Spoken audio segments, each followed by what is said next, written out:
Ladies and gentlemen, welcome back to the channel. So in this video, we're going to be talking about what is the best, easiest business to start as a complete beginner if your goal is financial freedom. And the video is broadly split up into 3 parts. We're going to talk about the price and people equation. We're going to talk about the service to product spectrum. And we're going to talk about exactly how to find a niche and an offer that's playing business on easy mode rather than on hard mode. And if you're new here, hello, my name is Ali. I'm a doctor turned entrepreneur. And since 2017, I've been making videos on this channel documenting my journey from broke medical student to then working full-time as a doctor to ultimately building my own lifestyle business that's allowed me to reach financial freedom, time freedom, and creative freedom. And this is Freedom Fridays, the somewhat regular series on the channel where we talk about books, ideas, strategies, and tools that can help you ultimately achieve the goal of financial freedom so that you can live life on your own terms as well. Okay, so if you're watching this video, then you will probably like to be financially free.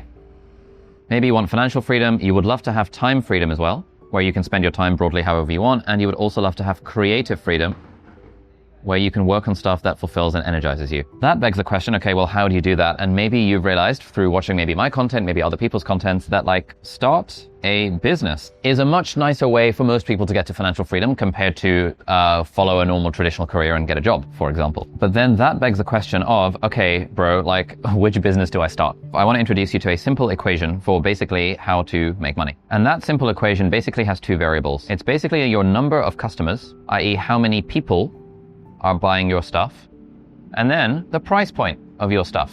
That is literally it. And so when you're coming up with a business idea, you want to figure out how many people do you need for your business idea to be viable, and what kind of price do you need to sell things at in order for your business to be viable. And there is a graph that I would like to show you that helps us figure this out. This is a graph of people versus price. So let's say you want to make $100,000. Let's say that's your goal.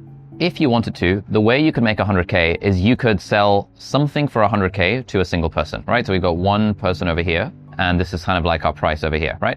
That would be one way of making 100K. Alternatively, you could sell something for $10,000 to 10 different people. Alternatively, you could sell something for $1,000 to 100 people. Alternatively, you could sell something for $100 to 1,000 people, or you could sell something for $10 to 10,000 people, or you could sell something for $1 to 100,000 people. Now, these are all theoretically different ways of making $100,000 following this equation of it's basically number of customers, i.e. people multiplied by price. Now, back when I was a noob to the world of business and I was a beginner, I was laboring under the delusion that it should be easier, right? To sell things for $1, $10, $100 rather than to sell something for $10,000 or $100,000. Because as a normal person, I've bought stuff for $1. You know, I bought this Coke Zero for $1.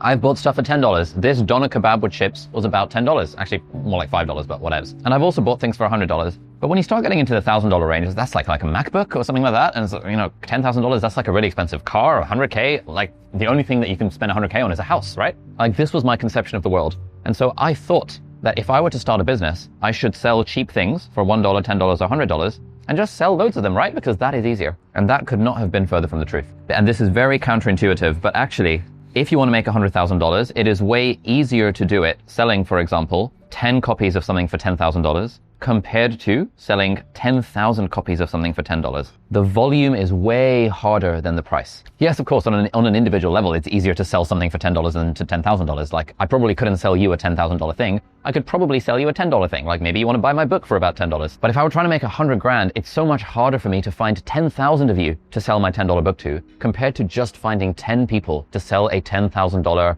service or package or product to. Oh, and by the way, if you want to speed up the learning process from this video, we have actually trained a custom GPT, a custom AI tool that can literally help you do all of this stuff, and it's completely free. There's a link down below, you can check it out. You need an OpenAI account, like a ChatGPT account, which you have already. You don't need to be paying for it, don't worry. And you basically talk to it, and it's trained on like my materials that we have in our Lifestyle Business Academy on how to figure out your niche and your offer, so that hopefully this can give you some clearer ideas. And it'll sort of talk you through the process, and it'll help you figure out what business you want to start that will be playing on easy mode rather than on hard mode. So that'll be linked down below, and there's a QR code on screen somewhere if you would like to check that out. Again, it's completely free. And so what this means is that when we're trying to figure out what business to start if we are a beginner, is you want to be avoiding this zone. This is the red zone. Trying to start a business in the red zone where you're selling cheap things that are like high volume. That is playing business on hard mode. It's not to say you can't do it. It's not to say it can't be done. It's just playing business on hard mode, and your chances of success are a lot lower, especially if you're a beginner. Similarly, as a beginner, you probably don't want to be in this kind of range because this is called having a job. When you sell, one thing for $100,000, that might be your reasonably well-paid job. But the zone we want to be in is in this zone, right? This zone of we're selling stuff Ideally, that's between the $2,000 to the $20,000 price point. I think this is a very good place to be when it comes to trying to build a business. Because like I said, the hard part is getting the customers. The hard part is a lot less charging them lots of money. And so when it comes to figuring out what business idea to start as a beginner, you really want to be thinking, what is the thing that I could sell for at least $2,000 US? And that is going to seem scary. You might be thinking, but I don't have skills worth $2,000. Like 10K, 5K, 20K, what the hell? Like this is completely impossible. And this is exactly what students in our Lifestyle Business Academy, which is like my online kind of business school, go through, that I coach them through all the time, as does everyone on my team. And we really try and get them to figure out something that they can sell for at least $2,000. Because trust me, when you're selling expensive things, it becomes so much easier to build a business that hits 6 figures in revenue compared to when you're trying to sell large volumes of a cheap thing. Now, once you start and grow your business and you make all this extra cash, you're going to need a place to invest that money for it to compound passively over time. And that is where the sponsor of this video comes in, Trading 212. Trading 212 is an online trading platform that lets you invest in stocks and ETFs. Me and my wife have both independently been using Trading 212 to manage a portion of our portfolio for absolutely years, since way before they started sponsoring the channel. And what I love about it is that it makes it super easy to invest in stuff without having to pay commissions. They've also just launched the Trading 212 card, which lets you earn 1.5% cashback on your daily spending. There's no monthly fee, there are no hidden fees, and you get currency conversions at the true interbank rate, which is fantastic if you travel or you buy things online in lots of different currencies. The card integrates with your Trading 212 Invest account so that your uninvested cash can earn compound interest in up to 13 currencies while you are out there living your life. Plus, Trading 212 still offers their wonderful Pies and Auto Invest features that helps you build a diversified portfolio on autopilot. They've got zero commission investing with fractional shares to make investing more accessible. And as an extra bonus, if you sign up using my link, you can get a free fractional share worth up to £100. So it's free money, you might as well. So if you'd like to get started, head over to trading212.com/join/Ali to claim your free share. That'll be linked down below as well. And you can check out the card as well. So thank you very much, Trading 212, for sponsoring the video, and let's get back to it. All right, so now I'm going to go one level slightly more complicated, but I know you can keep up because you're very smart and very good looking. This was how to make $100,000. But if we want to make $100,000 a year, you know, a six-figure business, we need the per year to come from somewhere. It can either come from the price or it can come from the volume. So for example, if you were to charge $10,000 per year for something, let's say, I don't know, you're selling expensive health insurance. People are paying $10,000 per year. So now you only need 10 customers period to be able to make $100,000 per year. But let's say you're not charging a subscription. Let's say you're, in my case, selling a course on how to do YouTube for $1,000, but it's a one-off product. Like it's not a recurring subscription. It's not a membership. It's not anything like that. In that context, the per year would need to come from the number of customers. So I would need to get 100 new customers per year in order to build a 100K a year business selling $1,000 things. Mostly for beginners, this is like overly complicated. You don't need to worry too much about, are you selling subscription? Are you selling 2K per year? Are you selling 2K one-off? I would say start off trying to figure out what is the one-off package or something that you could sell for $2,000 to $20,000. And then you can always worry about how do we turn it into a subscription further down the line. Okay, so at this point, hopefully we have established that the goal is to sell stuff for between 2 and 20K. This is really, really helpful because this massively narrows down the list of potential business ideas that we could feasibly start. And the reason I'm making this video is because I've done a couple of events here in Hong Kong over the last couple of weeks, and I've stayed behind for hours and hours to speak to people after the events. And people come up to me always asking for advice about their business ideas. And they'll either say they don't have any ideas at all, or they'll say, more likely these days, actually, that they've got so many business ideas. And I'm making this video because this is the video I would want to show all of these people who are coming to me with all these different business ideas. Because for the most part, the ideas that I hear are playing business on hard mode. I was speaking to a girl the other day, and she had a few different business ideas. One of those business ideas was she wanted to start a fashion brand that was accessibly priced, that helped a sort of modest fashion wear for women who are into running in Hong Kong. Because apparently there's loads of women into running in Hong Kong, and she was like, you know, there's not that much like modest fashion available for them. That is a business that's operating on hard mode, primarily because she's trying to sell cheap stuff. Like she's probably not selling $1,000 packages. It's probably being like, I don't know, somewhere between the $10 and $100 range for like a modest sports bra or like leggings or whatever. That tends to be the price point for those things, which means in order to build a viable business, you need a ton of volume, and volume is really hard unless you're already famous. Similarly, we've got one of our students in our Lifestyle Business Academy who came in, and initially what she wanted to sell was some kind of digital membership for people who want to improve their lives. I was like, okay, interesting. Like what kind of price point are we thinking about? She was like, I was thinking maybe like $20 a month or something like that. That is again playing business on hard mode, because when you are trying to sell anything for $20 a month, again, in order to build a viable business off it, you need a ton of volume. And now if she had loads of followers on YouTube or Instagram or LinkedIn or email lists or whatever, it becomes a viable business model. But if you're a beginner, you probably are not famous on the internet, and so it will be really, really hard for you to get customers and really hard for you to find that kind of volume. But now let me give you some examples of businesses that are operating on easy mode. So we have this married couple in our program, Elias and Haya, and what they're doing is they're selling a service that helps accountancy practices in London speed up their onboarding time for new clients so that they save lots of time and lots of money to onboard new clients, and they're charging like $8,000 for this. This is amazing. They are playing business on easy mode. It sounds boring AF, right? To sell an onboarding improvement service for a new accountants and their practices, but they know accountants. They've got a background in like accountancy, so they know the problems that accountants face. Accountants are a business that are willing to pay a lot of money for that particular offer because it will save them a lot of money. And so that particular boring ass business is an example of playing business on easy mode. And so this is a video about what kind of business to start as a beginner. Principle number one is that you want to be aiming for things in the 2K to 20K price point range. Principle number two is the general idea that service businesses are much, much, much easier to start than product businesses. This is another massive thing that trips up beginners in the market. Because if you think of what is a business, right?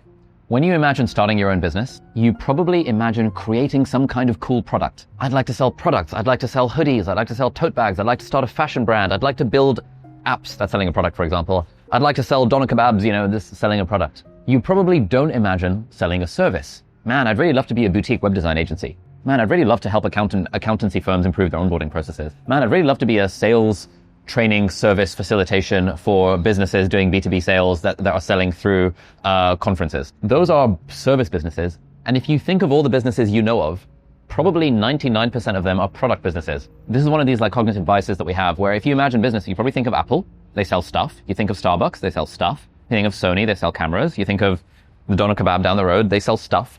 Most of the businesses that you come into contact with on a day-to-day basis are selling products. But what you don't realize is that product businesses are really, really, really hard to start because generally the products are cheap and you have to go for big volumes and it's really hard to do volume. What you probably don't come across is the enormous list of businesses that are selling services. I think most of the economy, most of the GDP generated by the economy in most like developed countries, especially in places like the UK, certainly in places like Hong Kong, are based on services, like financial services, legal services, accounting services, like there are all sorts of services businesses out there that are making way more money in the grand scheme of things compared to product businesses. But the product businesses are the ones that are cool and sexy and that you see marketing for everywhere. Whereas you very rarely see, as an individual consumer, you very rarely see marketing for service-based businesses. Now, the difference between a service-based business is that, basically these are really the only two types of businesses. A service business is where you do something for your client or your customer. And a product business is you make something which does something, right? Ultimately, the only reason people buy stuff is because they want a problem to be solved. They want a job to be done. This doner kebab that I'm currently eating that's getting a little bit cold right now, this is currently doing the thing of alleviating my hunger and helping me have a good time. It is a product business. But unfortunately, the guy running the doner kebab shop is very unlikely to become financially free from running a doner kebab shop unless they sort of expand to like multiple locations and build out a team and all of that sort of stuff. Because he's trying to play the volume game and it's very hard to play the volume game, see my point around how that's business on hard mode. So what you want to do is you want to start some kind of service business. Now, when it comes to services, there's a little bit of a spectrum. Now, if we imagine something like web design, let's say you want to build a business that helps people get websites. Let's say that helps e-commerce brands have better conversion rates on their website. Now, the easiest way to do that as a beginner is to do it done for you. You are doing the work for them. You are a full service provider where you are doing the work for them. They are not having to do the work themselves. You are doing the work for them. So you're going into their Shopify and twiddling their whatever and dealing with their analytics. You're doing the work. This is the stuff that you can generally, as a beginner, charge the most money for because you are literally doing the work. One level down from that, one level more scalable, is done with you, where you can imagine for the same thing, you're selling a coaching program with one-on-one support and implementation. So you are supporting them to do the work of increasing the conversion rates on their website. And one level more scalable than that is do it yourself, where you're selling, let's say, a course or whatever. Yeah, a course or an app that they have to use it themselves. Like they have to do the work, but your product just sort of helps them along the way. Here you are selling information, and here you are selling implementation. You are actually doing the work. And if you are a beginner looking to start a business to get you to financial freedom, I would 100% recommend the place to start should be some kind of done-for-you service. Maybe at a stretch, you go to Done With You, where maybe it's a coaching or consulting program, but you probably do not want to be trying to sell an online course, because generally just selling an online course puts you in this kind of territory, and we do not want to be in this kind of territory as it relates to price, because it's sort of hard mode. Also, the way the world is going, I don't think online courses are going to be around very much longer because AI slop is a thing. If you want to learn something, you just ask ChatGPT. If you wanted to just learn how to do it yourself, and people are realizing this, the bar for what is free just keeps going up. People are putting all sorts of like really good free content on YouTube completely for free. And so I think the way the world is moving, especially if you're looking to start a business right now, is that more and more towards high-end, high-touch services where you are doing a lot of the work for your clients. And by the way, as a reminder, if you would like to get the completely free custom GPT that we've trained literally on the content of this video so that you can figure out exactly what your service done for you business idea is going to be, there'll be a link down below, or you can like scan the QR code that's currently on screen. So why are our students in like our Lifestyle Business Academy at Ace and Hyatt, why are they able to charge $8,000 to accounting practices to help them speed up their onboardings? Well, because they're doing the work for them. If they were like, hey, we'll sell you an online course that teaches you how to do the onboarding for your clients, the accountant practice is going to be like, bro, I don't need an online course. I'm too busy. I've got other things going on. Maybe they might buy it for like, I don't know, $80 or something like that, just cause, and then they would never log in and never actually use it, because these are businesses, and businesses are busy and they don't have much time. But if you can do the work for them, if you can promise them the outcome, the transformation without them having to do any work, you are able to charge way higher prices. And generally the way you do that is through a service business with a done-for-you business model where you are trying to do something for someone where they value the outcome.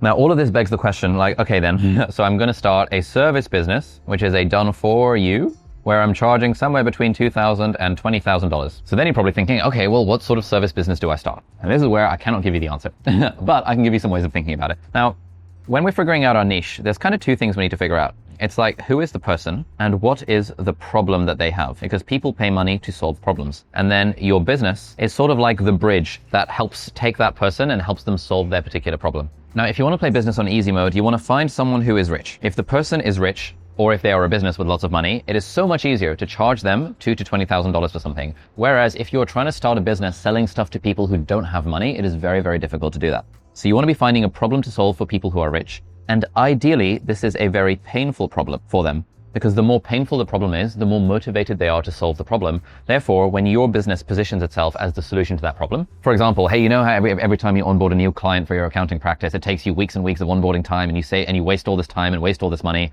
That's really painful, right? You know, it's a painful problem that accountancy firms have. And so when you position your solution as the solution to the problem, then it becomes much easier to sell something like that. In a dream world, the problem that you have identified is a problem that, if solved, either helps that person make money, helps them save money.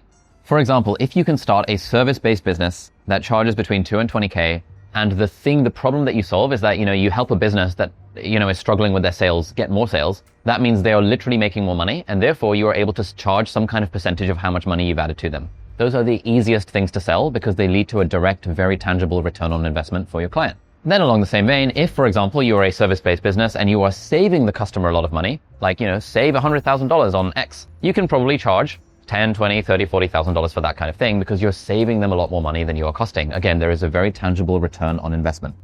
This, again, is playing business on easy mode when you are building a service done-for-you business between 2 and 20K that solves a painful problem for a rich person that ideally helps them make money or save money.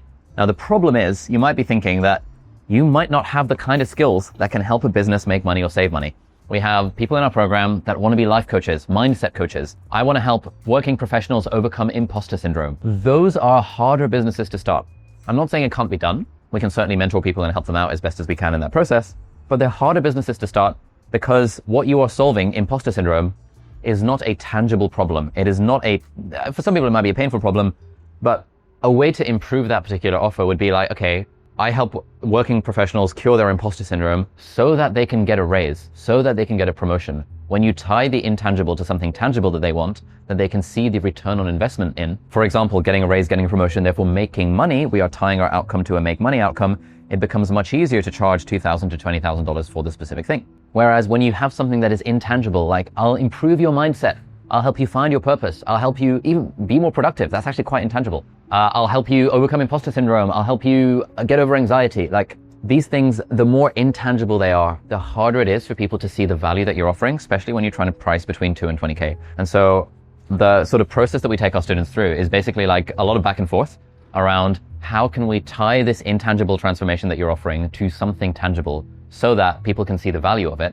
And then, you know, people generally don't tend to want to buy internal transformations. They tend to want to buy external results, external transformations. They want their life to improve in measurable ways that are obvious to other people. And of course, along the way, you have an internal transformation, but it's hard to sell an internal transformation for a large amount of money. And if you want way more information on exactly how to do this, then I have a video over here, which is the 4 books you absolutely need to read if you want to become financially free. If you read those 4 books, I guarantee they will, again, teach you the principles that I've just taught you in this video. And they will also help you figure out what is the business that you're going to start that's going to get you to financial freedom. So check that out over there. Thank you very much for watching. Have a lovely day, and I'll see you in the next video. Bye-bye.